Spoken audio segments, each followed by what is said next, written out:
Karsch, Scott Anderson with the day off. 248-539-9797. Thinking about Chris Sale. He's never pitched in the postseason, has he? Just thinking about that because that's the one thing Dombrowski was looking for. But in his time in Chicago, I'm going to have to look this up. In his time in Chicago, and I think he's been there for 7 years. Last time they made the playoffs was 2008. Yeah, I don't think he's ever pitched in the postseason. But we shall see. I mean, look, that's the first big move. Maybe it means somebody else will turn to the Tigers. There was that report out of L.A. that they were asked not to take on any more payroll. In fact, Major League Baseball asked them to slash payroll. The Dodgers, that is. You've got Boston now with a big investment in a starting pitcher and getting a left-hander in Chris Sale, which they gave up two of their top 10 prospects to get him. So who's left that could go get Justin Verlander? I suppose the Yankees are always in play for anyone. I guess the Mets could be as well. Angels, maybe? I don't know. I don't get the sense that this deal is going to happen with JV. Miguel Cabrera might, but I don't know that JV's getting moved at this point. All right. If you watched, God, I don't even know which game I had on. I think it was the ACC game, the ACC championship game, Virginia Tech and Clemson. With this Dr. Pepper challenge, where people can throw the football into the giant can of Dr. Pepper. Except now nobody throws the football anymore. Everybody does the chest pass. To which had me thinking a couple things. For the people that invented this contest, they didn't invent it to see who could chest pass a football through a circle. So they need to change something up and make them throw the ball. Whatever distance they are, what are they, 10 yards? Put them 25 yards away, make the circle much bigger, and make them throw the football. You know? I agree, Doug. This is getting ridiculous. It's stupid. This isn't the NBA Shooting Stars Challenge where we expect chest passes. Right. Throw the football overhand. And by the way, I kind of think it's a better strategy if you throw it overhand, but apparently I think that all the contestants they've had can't throw a football that well, so this is the best way for them to do it. So they just do the chest pass. Yeah. And is this like the underhand free throw? Nobody does it because they look stupid doing it, but this isn't because people are playing for $1 million or college tuition or whatever they're playing for. To be honest, I was at a Christmas party. The game was on in the background. I glanced at the TV and saw two people pushing a football at a giant can of Dr. Pepper and thought, is this what we've come to?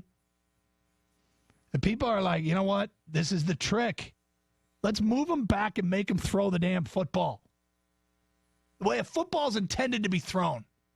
Nobody wants to see you and your chest pass. Nobody's impressed with that. Stop it. Dr. Pepper, step in. Somebody step in. Make the change. It's like a contest for who can run the best option or something. Like, what are we doing? Most option passes wins you $100,000 towards. I don't know, man. And it's like, is there a volume to it too? You can get more passes off. I would think grabbing and throwing would be quicker than chest pass. Maybe I'm wrong. All right, coming in regarding the Lions from Cal and Madison Heights. What I need to see to put the Lions as Super Bowl contenders is a blowout of the Bears. We're in the fourth quarter. We are resting starters.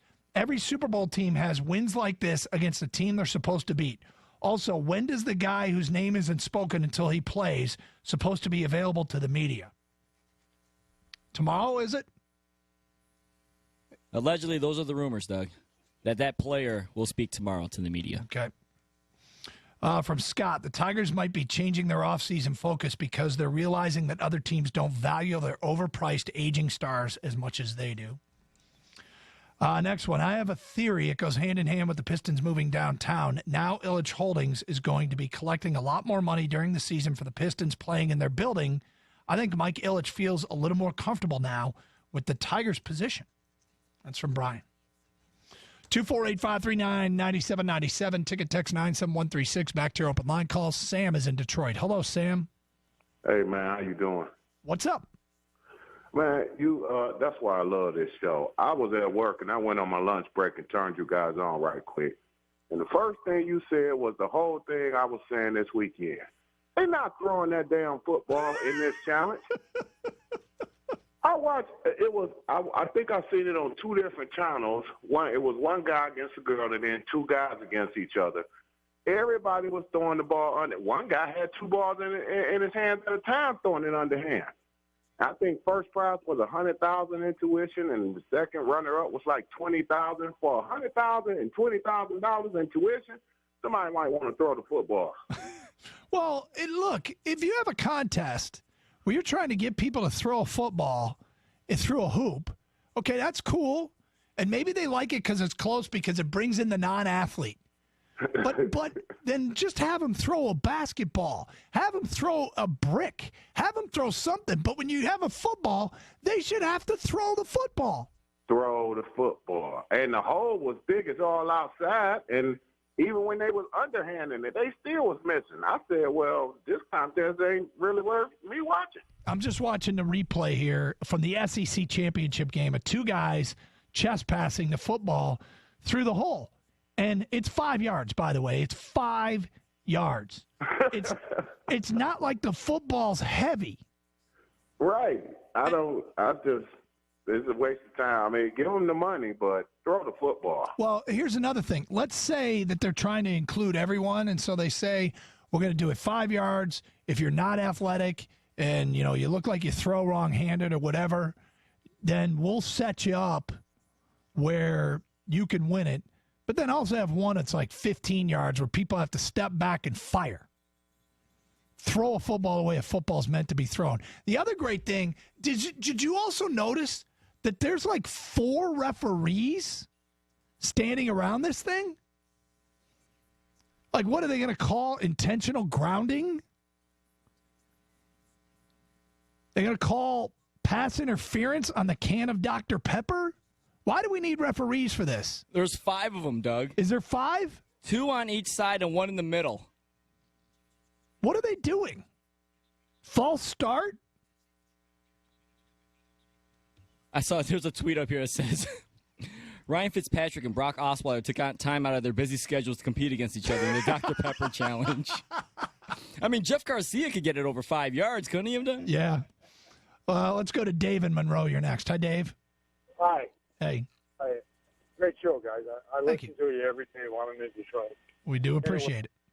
Okay, I'm from Jackson, and I only get to go to one Lions game a year, one Red Wings game a year, because I can't afford it.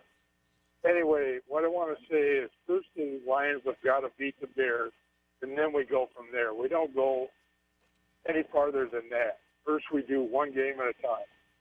And I think they're a great team, and I think that they're inspired by the offense. The offense in that last game played so well. They kept the defense off the field. They were so rested over there. They were knitting sweaters and socks.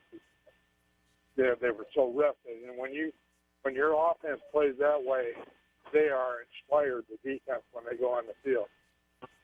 They just played their hearts out. Well, look, the one thing you said at the beginning of your call about the Lions have to focus on one game at a time is absolutely right, and I have no fear of them doing anything but that.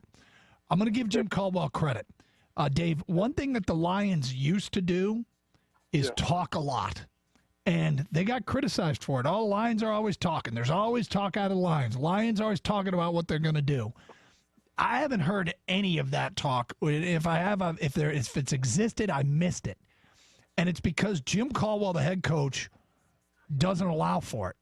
He doesn't put up with it. He doesn't do it. It's one game, a singular focus. It is boring as all hell, and quite frankly, he gets criticized for it. But at the end of the day, I think it has a positive impact on his team. Dave, I will also tell you this. In what we do, we're going to talk about everything under the sun, from what happens in practice today till can this team make a run to the Super Bowl. But that's our job. Their job is to prepare for the game on Sunday. I understand. All I want is just not to look past the Bears. They did the first time. I don't want them to look past them again. Dave, thank you for the phone call. 248-539-9797. Ticket text 97136. Karsch and Anderson, 97.1.